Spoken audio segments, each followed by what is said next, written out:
până când tăcerea a început să urle, iar dorul tău prin mine urlă în forme nebune. Tot ce eram înainte ai luat cu tine când ai plecat,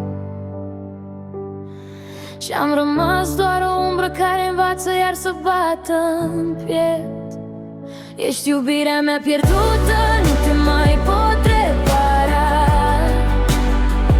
Am rămas cu tine în mine chiar și atunci când n-ai mai stat.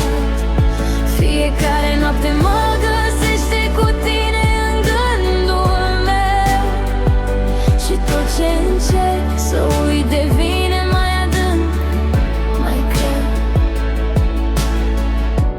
Dacă am greșit cu ceva, iartă-mă că nu ți-am spus la timp, dar noi mereu am fost în contratimp.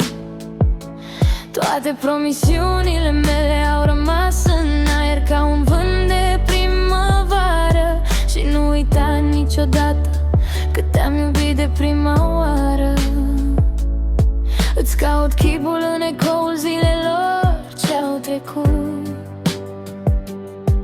și mă pierd în fiecare cuvânt pe care nu l-am spus. Dacă aș putea întoarce timpul și să repar tot ce-am stricat, te-aș ține aproape din momentul când a început totul. Ești iubirea mea pierdută, nu te mai pot repara. Am rămas cu tine în mine chiar și atunci când n-ai mai stat. Fiecare noapte mă găsește cu tine în gândul meu, și tot ce încerc să uit devine mai adânc, mai greu.